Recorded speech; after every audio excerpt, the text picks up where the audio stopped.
In Cuba, people commemorate the date of national rebellion on the occasion of the 72nd anniversary of the assault on the Moncada and Carlos Manuel de Céspedes barracks, a heroic action led by Fidel Castro that laid the foundations for the revolution. And Venezuela's National Electoral Council welcomed Friday a group of international observers ahead of upcoming Sunday's municipal elections.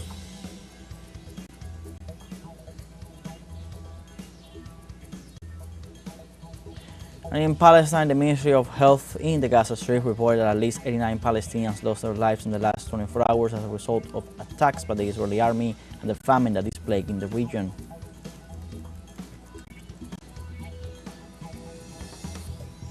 Hello, welcome to From the South. I'm Luis Alberto Matos from the teleSUR studios in Havana, Cuba. We begin with the news.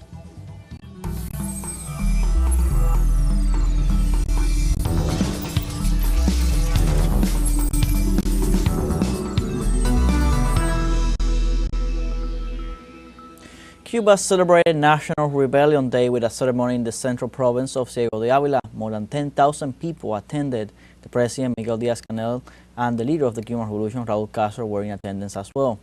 Every July 26, the Cuban people commemorate the 72nd anniversary assault on the Moncada and Carlos Manuel de Céspedes barracks. This event marked the beginning of the final effort of the Cuban revolutionary process and resulted in the first socialist revolution in Latin America. On July 26, 1953, a group of young Cubans led by Fidel Castro carried out a joint assault at the Moncada barracks in Santiago de Cuba and Carlos Manuel de Céspedes in Bayamo with the aim of unleashing the armed struggle against the dictatorship of Fulgencio Batista. Every year, Cuban people commemorate this day, symbolizing their unity and denouncing the criminal blockade imposed by the United States.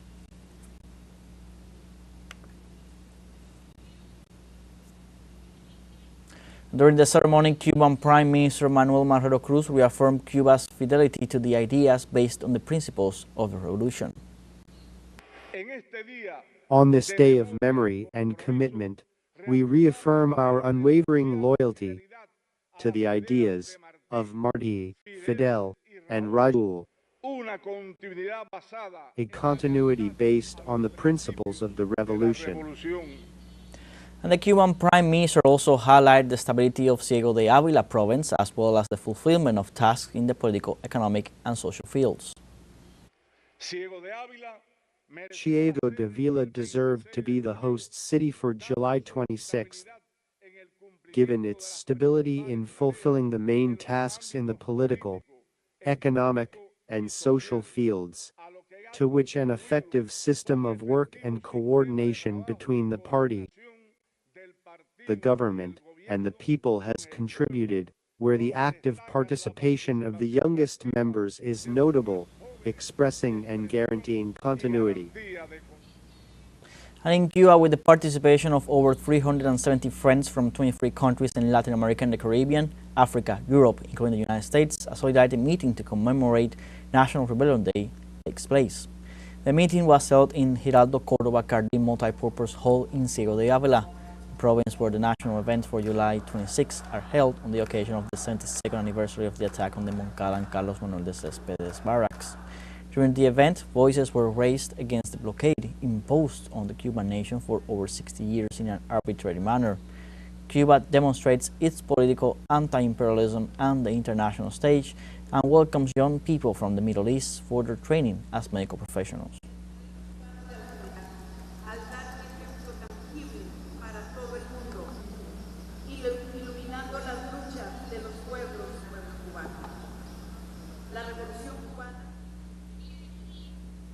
And in Bolivia, a ceremony was held to commemorate the attack on the Moncada barracks, which marked the beginning of the revolution led by Fidel Castro in Cuba. Bolivian President Luis Arce recalled the words of Commander Fidel Castro when he said that history is not made by one particular man, but by the people. At the same time, Arce reflected on unity, explaining that it is the condition for victory and that it is not an empty formulation but rather historical political value. On July 26, 1953, more than 100 young Cubans stormed the Moncada and Carlos Manuel de Céspedes barracks to overthrow dictator Fulgencio Batista, a moment that politically laid the foundation for the fight for freedom over the next 5 years. Jamás van a perdonar los poderosos del norte. The powerful in the north will never forgive the fact that the first socialist country in the hemisphere was precisely the first colony they conquered when they first became an empire. What an irony of history! Cuba, the first prey of Yankee imperialism. Cuba, the first to emancipate itself and set the course for the decline of that Yankee imperialism. It was not for nothing that Che affirmed that the Cuban Revolution is the most important cardinal event in Latin America and the Caribbean. In this sense, the Bolivian president emphasized that this celebration aims to invite reflection on the processes of change that are currently shaking the world. Sisters and brothers, on this 72nd anniversary of Moncada, may this celebration serve to make us think, reflect, look and evaluate with sincerity what we are going through as a process of change, to remedy what has been done wrongly and to walk together towards victory. Sisters and brothers, on this 72nd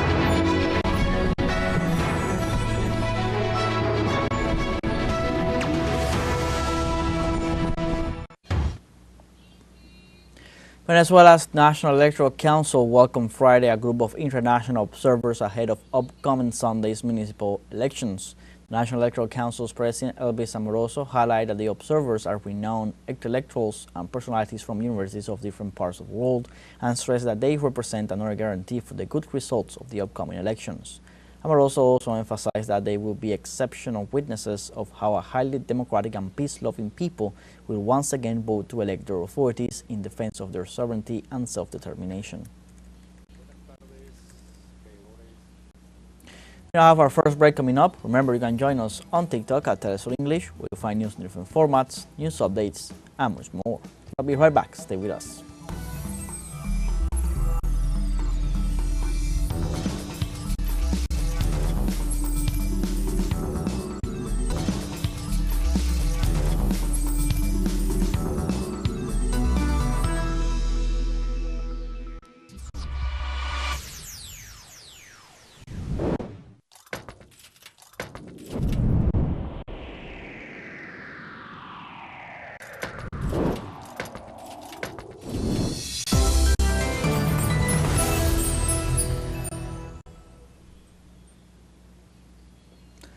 Welcome back. In a special interview for Iguana TV, the president of the multimedia news platform teleSUR, Patricia Villegas, explained some of the fundamental elements necessary for teleSUR to continue its work as a voice for the peoples of the Global South.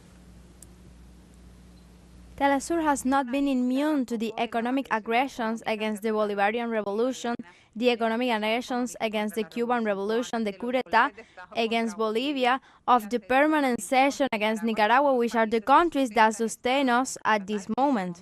There were others who left, but their departures did not even manage to disrupt or undermine the project. Being able to move to Cuba to settle such an important capacity has been fundamental to resistance. So I would say that the architecture with which it was created, the way it was designed, but then implementing that architecture has been key. Another thing that is fundamental is that teleSUR has a very committed arterial column of workers.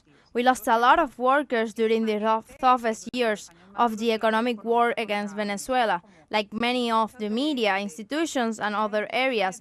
But there is a group of workers who are what I call the backbone of the channel, who never left despite the difficult circumstances.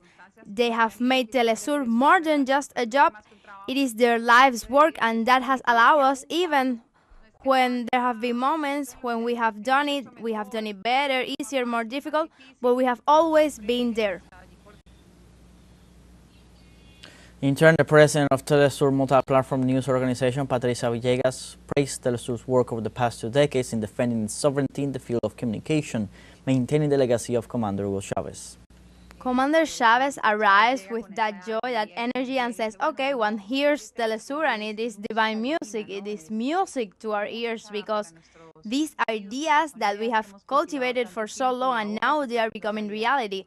And I believe Commander Chavez, although he was an extraordinary visionary, he never imagined that teleSUR would be so necessary for Venezuela in the dispute over the narrative in defense of its sovereignty from the communicational point of view, as we have experienced all these years. And when I say telesur, I don't just mean telesur, but us as a part of the ecosystem. I believe that telesur has also inspired many small television stations that are called something else, but which, like seeing what we have done, others do better in other places. I don't want this to be understood as idolatry or false modesty. There is work that has been done that is perfectible, of course, but it has inspired other people to do it in a world that needs more and more communicative expressions that defend what is right, that defend ethics, that defend, let's say, the values that we have given ourselves as humanity.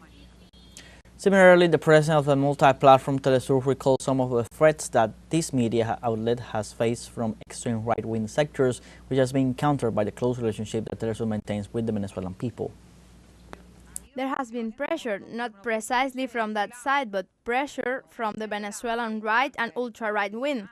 When President Maduro wins in the first election after the death of Commander Chavez, when he faces Enrique Capriles Sadowski, in an election he won with 400,000 votes more or less, Capriles, with that anger, remember that statement, and the anger reached telesur with some motorbike riders who wanted to enter the headquarters. We had to set up live cameras, and I had to use a microphone to say that we were going to be attacked, the headquarters, that we were a multi-state. And then the Chavistas arrived to defend the headquarters, and we didn't know which one to be more afraid of because of the number of people, because this also happens with telesur. People have a very intimate relationship with the channel. That is why I say that telesur is a heritage of the people of the South. In this sense, Patricia Villegas highlighted the work of the multi-platform and its commitment to bringing human stories to all its users. We were in Libya for months. We were bombed by NATO. We saw the killing of Gaddafi. We were there. We talked about the first concentration camps of slavery that were set up when the fall of the government of Muammar al-Gaddafi. It was not a coverage of only a moment, and it is also another key, I would say. telesur is not only in the moment when all the media is there. telesur stays for a long time because a story needs to be told. It unfolds. And it is the same that happens with the tragedies in hurricanes. For example, they show you the victims, the people who suffer, who cry, but they never show you the people who resist, who create again, who rebuild their houses again, and who clean the streets so that life can return to a normal course. And continuous coup in Venezuela have been developed in recent years. Terrorist acts, attacks on the electrical system, and assassination attempts on political leaders of the country, all of them aim at destabilization that the population has experienced. People were marked by the violence with which the political process of the Bolivarian Revolution was threatened. Let's remember what the Venezuelan people went through 15 years ago when a media coup took place in that country. Let's see. Venezuela has experienced conspiracies that have worked against the peace of the republic since the attempted assassination of President Nicolás Maduro in August 2018. Ha llegado la hora de la recuperación económica.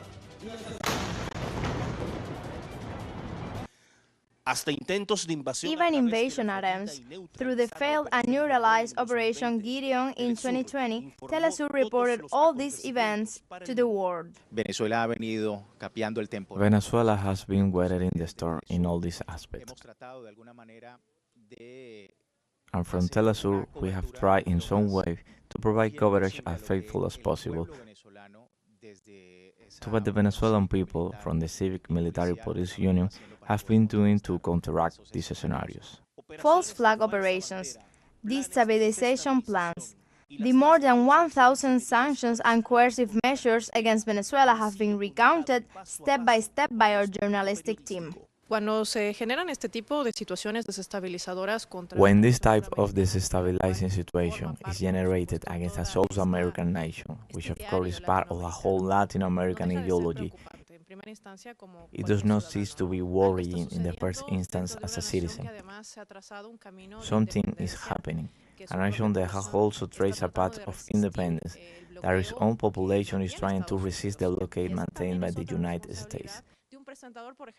And that is a responsibility of teleSUR presenter to carry that news, to tell the facts, to tell the events in a responsible way. Why? Because at the end of the day, it's the citizen who is going to make a decision in a free manner with a self-determination to prepare one to give the news on teleSUR. I believe it's more than a journalistic responsibility. It's more linked to human responsibility. In 2015, the Obama administration declared Venezuela a threat to the security of the United States, an act that was rejected by the people of the world. Every time we narrate a news item, every time we cover a news item related to the aggressions against Venezuela, we understand that we have to say it. Why? Because, well, so that they realize that in Venezuela there is a process of transformation towards a more just society, and that Venezuela wants to be part of this great world process of changing things on the planet. La noticia en Venezuela no se detiene. The news in Venezuela does not stop. The national government continues to dismantle acts of conspiracy against the citizens. The international media continues to carry out a discrediting campaign against the country until teleSUR becomes the voice of the people of Latin America and the Caribbean to inform with the truth these events against the peace of Venezuela. Now, for our second financial break coming up, before we invite you to visit our Facebook page at teleSUR English, there you'll be able to watch our top stories, special live coverage, and much more. Follow our page and activate the notification button to stay up to date on the world's most recent events. A final break, don't go away.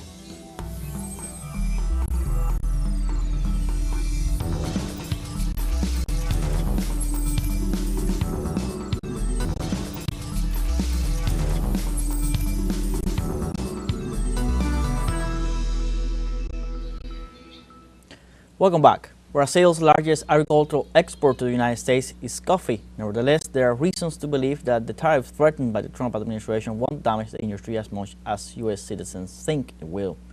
Our correspondent Brian Muir has more. Since President Trump announced that the U.S. will impose 50% tariffs on all Brazilian products, many people are wondering what will happen to its largest agricultural import, coffee, a commodity which has undergone boom and bust cycles for centuries. 100 years ago here in Paraíba, they produced a lot of coffee. There are historical records showing that there used to be over 6 million coffee trees here. Then, there was a problem with a fungus and the government support dropped. So when there was a price crash, the industry was wiped out. Even though around 1/3 of all coffee drank in the U.S. comes from Brazil, this only represents around 17% of the coffee that is actually grown there. Half of all coffee grown in Brazil is exported to the European Union, and around 1/4 of it is consumed in Brazil, where unlike the coffee shipped abroad, it is roasted, ground, and packaged, generating more jobs and profit for the sector. A tariff that is set on all products equally won't affect all products the same way. Coffee that is roasted, ground and bagged in Brazil for local consumption has boomed during the last few years due to climatic factors, causing the price to nearly double. So if the tariffs cause the price to drop, I think that in the case of the coffee value chain, there is a margin that will help absorb any possible losses. Many of the old coffee towns are now historic landmarks. In Paraíba, where strains of Arabica coffee that had disappeared across the rest of Brazil have been preserved and, after nearly a century of neglect, are now cultivated for the gourmet market, people remain optimistic. We believe that even in the case of a market disturbance, coffee is a popular beverage all over the world, and certainly, if the product has good quality, people will continue to pay for it. It's hard to predict exactly what will happen when and if the Trump administration imposes and maintains its tariffs. But one thing for certain is that people are not going to stop drinking coffee. Brian Muir, teleSUR, Areia Paraíba.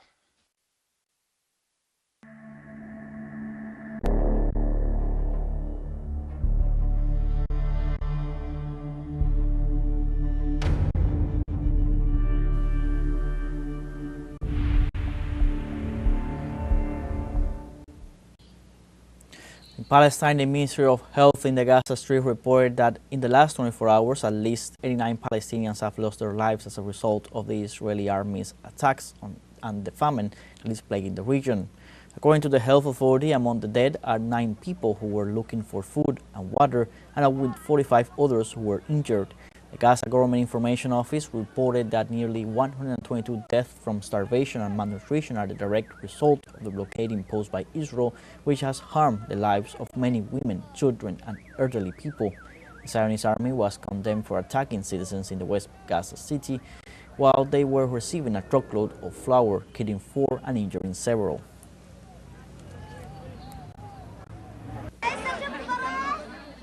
Like this, we have come to the end of this news brief. You can find these and many other stories on our website at telesurenglish.net. So join us on social media, Facebook, X, Instagram, Telegram, and TikTok. For Telesur English, I'm Luis Alberto Matos. Thanks for watching.